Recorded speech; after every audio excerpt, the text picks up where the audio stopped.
Cheese பாலுக்கு தேவையான முக்கியமான பொருளில் பார்த்தீங்கன்னா உருளைக்கிழங்கு வேக வச்சு வச்சுருக்கேன். அதை வந்து தோலை எடுத்துங்க, நல்லா ஸ்மாஷ் பண்ணி விட்டுங்க. இப்போ சோளம் போட போகிறோம் அதில், அதனால் அதை முதல்ல உரித்து வச்சுக்கலாம். ஸோ உரிக்கிறதுக்கு ஒரு டெக்னிக் இருக்குது. ஒரு லேயர் எடுத்துட்டிங்கன்னா அதுக்கப்புறம் அது உரிக்கிறது ஈஸி. அந்த சோளத்தோட முத்துக்களை எடுத்து போட்டுங்க. பெரிய பெரிய இந்த பெருசாக இருக்கிறதுல துருவி எடுத்துங்க.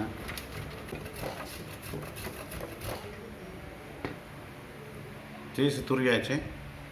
அப்புறம் கொஞ்சம் ஆனியன் வந்து ஃப்ரை பண்ணி போடலாம்.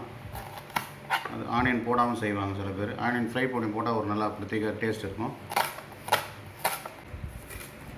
அடுத்தது பார்த்திங்கன்னா சில்லி ஃப்ளேக்ஸு.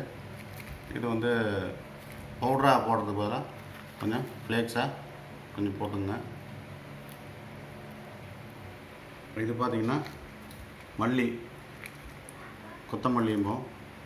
கொத்தமல்லியை கொஞ்சம் க்ரஷ் பண்ணி அதை கொஞ்சம் போட்டுக்கிறோம். நெஞ்செரிச்சலுக்கு ரொம்ப நல்லது.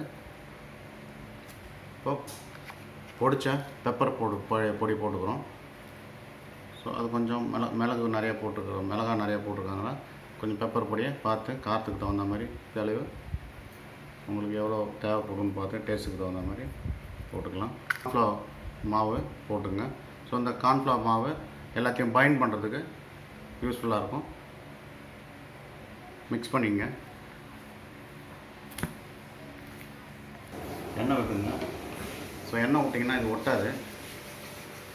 பால்ஸாக ரெடி பண்ணும்போது ஒட்டாது. ஸோ இதை மீடியம் சைஸ் பால்ஸாக நீங்கள் உருட்டிங்க. ஒரு அரை ஸ்பூன் கிட்ட இருக்க சீஸ் வைங்க. சீஸை வச்சுட்டு அப்படியே க்ளோஸ் பண்ணுங்கள்.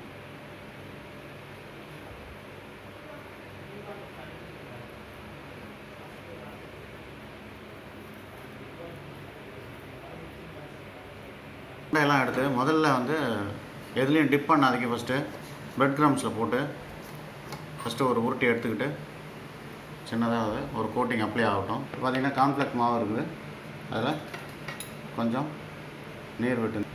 இந்த பால்ஸை வந்து இதில் டிப் பண்ணி எடுத்துங்க. டிப் பண்ணி எடுத்துக்கிட்டு இந்த பிரெட் க்ரம்ஸில் போட்டு நல்லா உருட்டி எடுத்துங்க.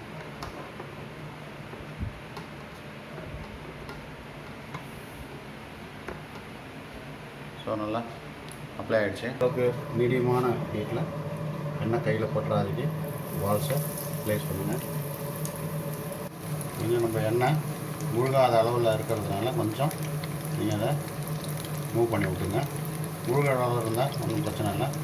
அப்போ லைட்டாக கொஞ்சம் கலரி விடுறது நல்லது. அதை பால்ஸ் உடையாமல் ஜஸ்ட்டு அப்சைட் டவுன் பண்ணிக்கோங்க. ஸோ இந்த சைடில் நீங்கள் அதை எடுத்துக்கலாம். எடுத்து ஒரு டிஷ்யூ பேப்பரில் போட்டிங்கன்னா எண்ணெய்லாம் இருக்காது. நல்லா ஃபுல்லாக அப்சர்வ் ஆகிடும்.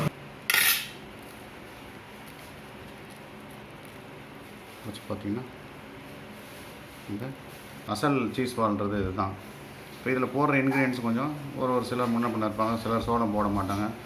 ஸோ அது மாதிரி அது வேரி ஆகும். இல்லை பிரெட் க்ரம்ஸை உள்ளே போட்டு பால்ஸ் பண்ணுவாங்க, அது கொஞ்சம் ஹார்டாக இருக்கும். இது ரொம்ப நம்மளுக்கு ரொம்ப ரொம்ப சாஃப்டாக இருக்குது. வாயில் போட்டதுமே மெல்ட் ஆகிற கண்டிஷனில் இருக்குது. நன்றி.